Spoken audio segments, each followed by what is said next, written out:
an overrated hybrid of Jordan Ibe and Ismail Assar, or England's secret weapon at the World Cup? Just how good is Jamie Gittens?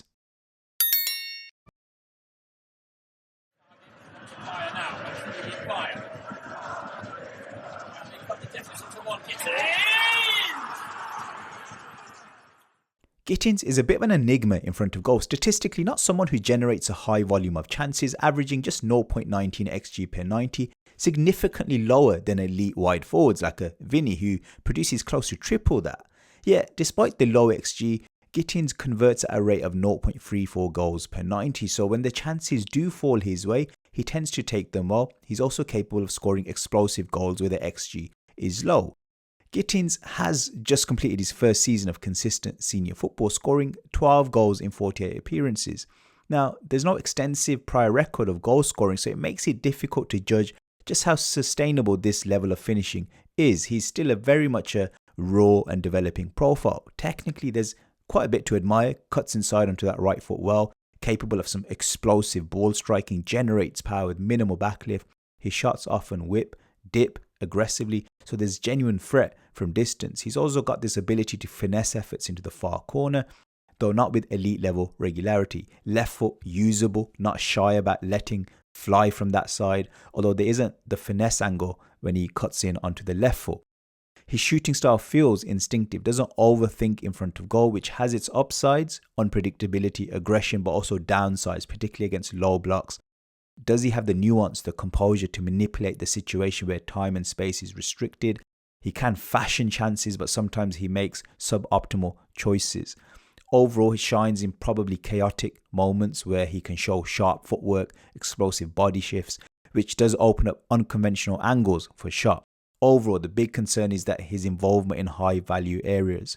Does he have enough in terms of off the ball movement? I personally think it needs work. He constantly wants the ball to feet and to dribble, but that means he's not always occupying threatening positions when others have the ball. Across.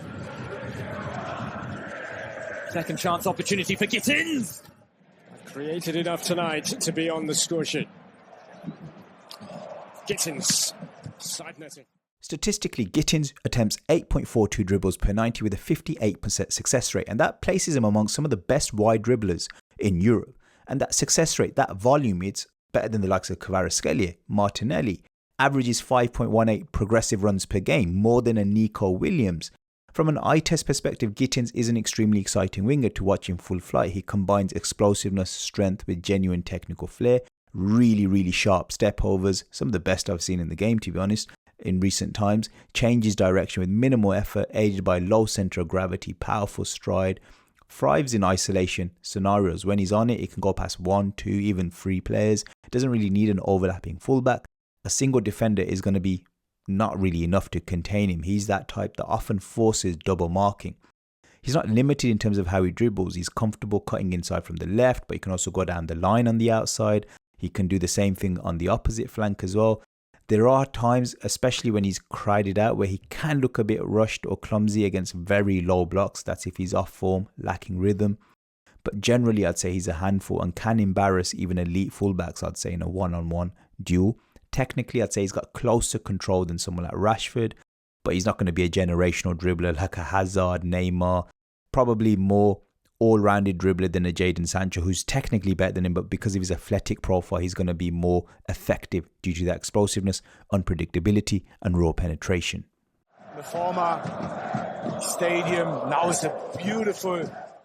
Want access to world-class coaching drills developed by the great man himself, Johan Cruyff? Well, Pythagoras in Boots has partnered up with Cruyff Football to deliver you exclusive tactical content. We also feature behind-the-scenes footage of the recent Cruyff Football tournament, which featured the likes of Ajax, Barcelona, the finest youth teams in the world. And next year, we're going to be seeing the likes of PSG and Chelsea joining Man City, Atletico, you name it, they are there. We also have exclusive insights with interviews with the likes of Jordi Cruyff to give you a real feel for that Cruyffian football philosophy. So check the description below for a discount link to the Cruyff football methodology and level up your football IQ.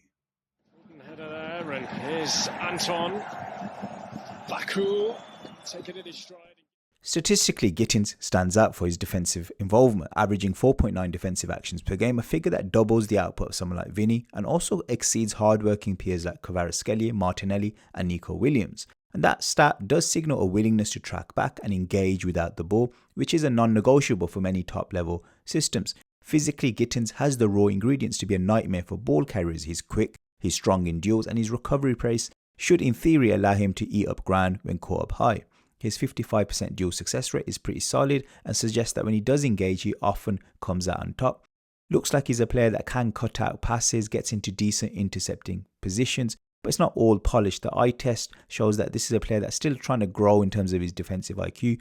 One-on-one defending isn't always going to be watertight. He's not always going to be composing the tackle. There's a tendency to fly in a little recklessly. But where he does shine is in pressing situations. He can press with tempo. He can disrupt opposition build-up just by being very quick to evade. Energy output is high, so he looks like someone that could potentially run for days, which makes him an asset in high-octane systems where they want the wingers to press from the front but also recover too. Holes in Heidenheim's compact defence. And very slow in the build-up play. From a link-up point of view, Gittens isn't really a high-volume connector. He's not someone that you funnel possession through. This isn't a Kvaratskhelia style wide playmaker, only 26 passes per game. His pass completion rate of 81% is respectable. He's not careless or wildly loose with his distribution. Keeps things tidy, but that's kind of the problem. Mostly short layoffs, basic return passes, low-risk options, back inside into midfield. So there's a lack of real progressive impact through his passing game. He needs to be a bit more situationally aware. Too often, he appears to need the ball when he's facing forward before he can influence the next action. When he's back to goal or in tight areas deeper down the pitch, he doesn't really have a preloaded picture of where to move the ball to next. And that can lead to missed opportunities to progress play. Little passes around the corner when the game needs quick one-touch interplay, disguised passes. I think he needs to develop quicker scanning habits and the confidence to link up play with midfielders and fullbacks even when he's tightly marked. And also link up with his centre forward, play that ball around. If he can learn to play around corners, I think his value to possession-based sides will increase significantly. Away from Chase. Now Guirassy, who has the legs on Zagadou. It's Serhou Guirassy on for Dortmund! From two. Creatively, Gittens is a bit of a disappointment. He's still very raw. Expected assists through balls per 90, very low, especially for a winger who does see a fair bit of the ball in advanced areas. The number points to a lack of consistent final third incision and suggests that he's probably a player who's not offering much in terms of playmaking. He's not a brainless player. He does understand sort of basic patterns, particularly after he's drawn in defenders with his dribbling. He can lay off a pass sensibly when double marked. He can spot teammates in obvious zones.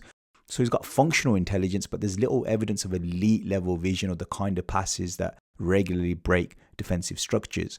Occasionally, he can pull off a clever reverse pass outside of the foot through ball when he's cutting in from the left. Even from the right, when he's cutting in Travella little passes on the run. So I think, he's got imagination. I just want to see a bit more from him. Perhaps with better coaching, repetition, he can sharpen the finer details of his final ball. For me, he's a step below players like Kvaratskhelia who regularly demonstrate the ability to see and play passes that others wouldn't attempt. And even someone like Sancho, for all his flaws, I think is a more smarter playmaker, more patient, more composed, more likely to play a clever wall pass or delayed slip ball. We've analysed the game at the highest level, and now we want to represent the people that play it. Pythagoras and Boots are now officially FIFA qualified football agents, and now we're partnering up with Dave Lawrence, a former sporting director and female first team ladies coach at West Bromwich Albion with over 20 years of coaching experience. He's also been an agent for the past 5 years, a UEFA licensed coach as well. So together we're looking to provide expert player performance analysis, legal support with my legal background, mental well-being, anything that you need on or off the pitch, we can holistically deliver it. So don't be afraid to check the description, get in contact with us to see what next-gen player management really looks like. As often as they'd like, but here's Gittens turning on the turbos. Great cross, and there is Serhou Guirassy. In terms of Gittens' crossing accuracy, 26% is on the lower end, but context matters. When you watch his footage, a lot of his crosses are from being under pressure. He's got multiple defenders around him. He's double marked. But despite that, he does manage to get decent deliveries into threatening zones. So even when the cross isn't classified as successful from a statistical point of view, he is mostly causing panic or second ball chances. Technically competent 240 crosser, Down the line on the weaker left foot, generates good power, shape, not afraid to fire it or whip it across.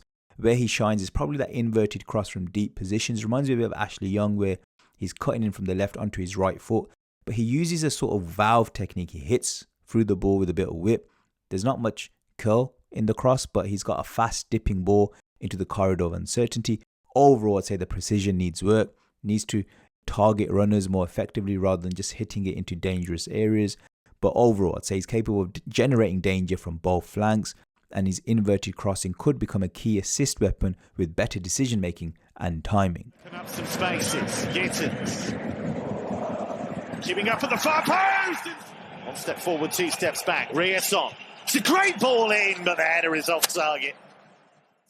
Aerially, none of Gittens' peers are that strong in the air, but from an eye test perspective, Gittens does have some raw potential in terms of physicality, athletic, springy, doesn't lack explosiveness off the ground. He's shown a willingness to compete for some longer balls, but in reality, aerial technique is very underdeveloped in the box. He does look to attack some aerial balls when the chance is there, which shows a decent level of commitment, but inconsistent timing. Positioning is off and off. At times he will attempt flick-ons or nod downs, but he's often jumping under or beyond the flight of the ball, not really reading the trajectory particularly well. His heading contact technique reflects that of a winger rather than an inside forward or a proper striker type player. Fundamentals aren't clean. Neck strength, body shape, contact point all need work. Here's Gittens. Oh, they've done well here. Dortmund got themselves out of a pretty tight spot. Pascal Gross. Long passing is one of the more quietly impressive elements of Gittens' technical profile. Not a heavily used feature in his game, but 62.5% accuracy on long passes, which is elite for a wide player. From an eye test perspective, he's got the technique, vision and calmness to execute long passes under pressure, particularly in terms of switch of plays. When he's cutting inside, he scans that far flank, shows the composure to clip or drive the ball across the pitch into space. Good instep delivery, generally very smooth with good shape, weight, which lands in front of his fullback to run onto. Can vary the technique, finesse instep curls, laced punches, occasionally even weaker foot switches of play. But not every switch of play is perfect. Some of them can be quite loopy, floaty trajectory. Sometimes he gets under the ball. But overall, a player who definitely sees the whole pitch when he opens up. What I would like to see is a bit more verticality in his passing. Can he open up the game with his long passing? Because at the moment he's taking the easy option with the switch of play, but can he turn it into a real weapon which creates chances?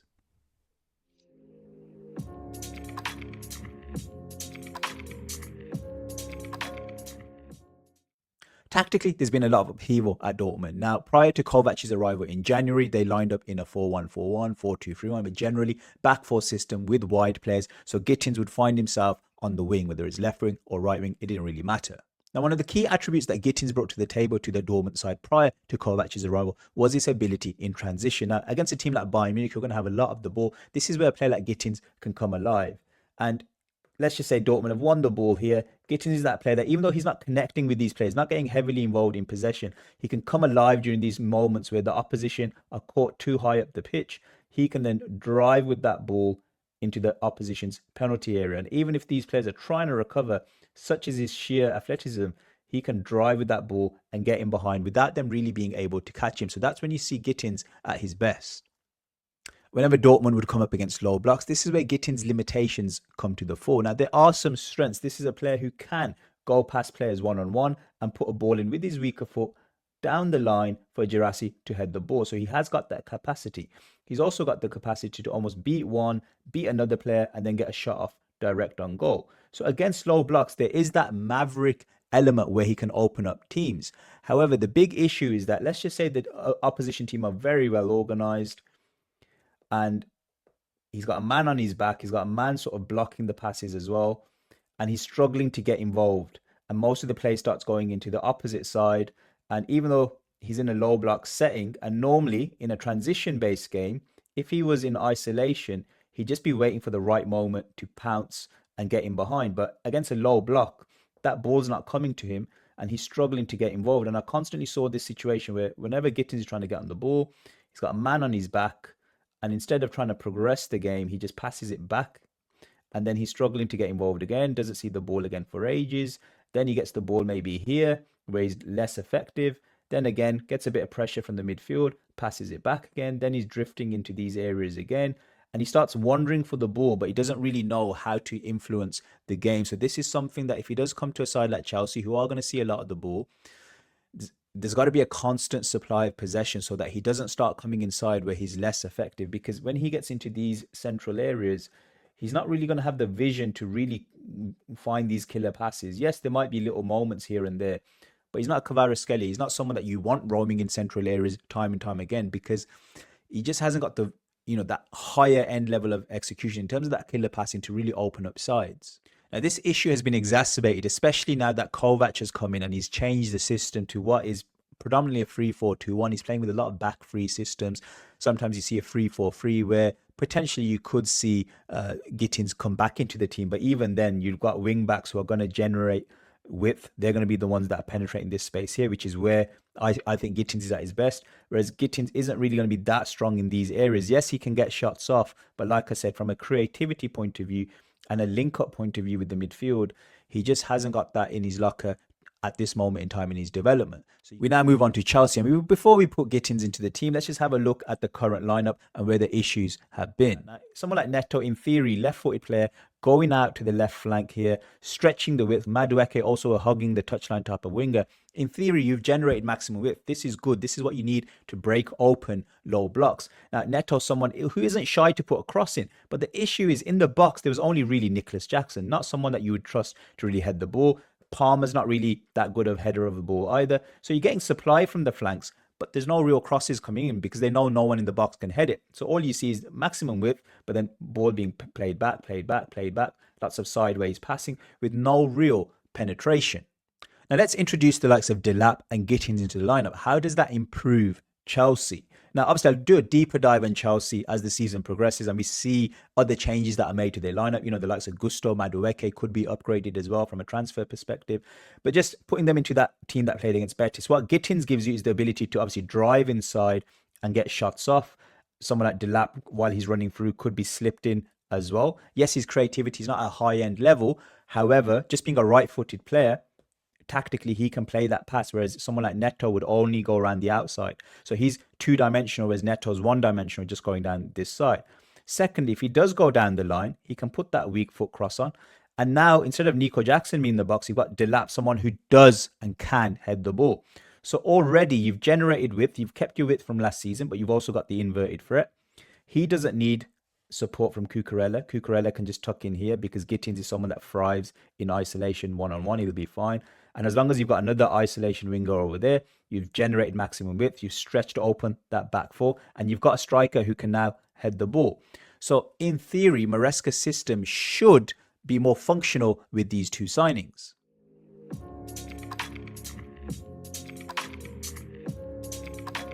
In conclusion, Gittens is a supremely gifted athletic profile. Really powerful, really pacey, agile, can generate shots, can cross well with both feet.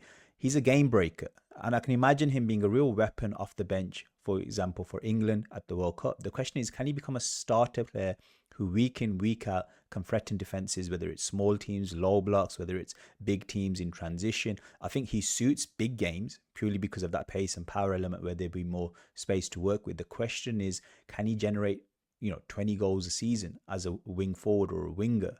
I'm not sure how versatile his overall game is. In terms of his link-up play, it's functional. He can keep the ball well, but my issue is that sometimes he goes missing in games where the ball isn't being supplied to him. Now, at Chelsea, that might be less of a problem because they're a team that holds onto the ball well. They do feed the ball to the wingers quite well, so that could see an uplift in terms of his performance level. But what I want to see from him is an upgrade in possession, not just play, simple passes when he's got, back to goal. He needs to be more clever with his passing. Can he pass it around the corner? Can he sort of be more riskier with that first touch to get away from that pressure? These are the questions that he'll need to answer if he's going to really operate at the highest level. In terms of his ceiling, I'm struggling to see generational just because, left wing is a position that's so stacked in this current market. And there's players out there who I think are more intelligent and more well-rounded. Having said that, this boy could be a threat. So I think potentially, he's got it in him to potentially be world class. But then you could also see, if he doesn't really improve his overall game, you could even see him line up for a mid-table club or West Ham, type of player, you know. So it's been a really difficult one, this. I think for 15 to 20 million pounds or 25 million pounds, he's definitely a player I'd want to take a punt on, because there's so much to work with here, so much talent. But 50 million pounds, you'd want someone that's, you know, going to be a consistently good player for 4 or 5 years. I think he gives me the vibe of a player who could come in and hit the ground running, just because he's very explosive. And I think, you know, defenders won't know what to do with him. But once they realize how pacey and quick he is, you know, they might formulate plans to double mark, triple mark him and congest that side a little bit. And then he could, you know, struggle to come up with the solutions to that. So all comes down to him and his development, really. But definitely someone I wouldn't want to spend 50 million pounds. I think Nico Williams is the player you'd spend 50 million pounds on, because the floor level is more solid. Whereas with Gittens, I think the floor level is a little bit, you know, it's questionable. So 25 million pounds, take the pressure off him. Therefore, if he is a flop, you know, it doesn't really matter. But I do see a solid, decent player in him. And I think he'll be very exciting to watch. Whether he'll be effective in the long run, it's all down to him and his development. Let me know, Chelsea fans, what you think. Please like, share and subscribe. I'll see you guys again next time.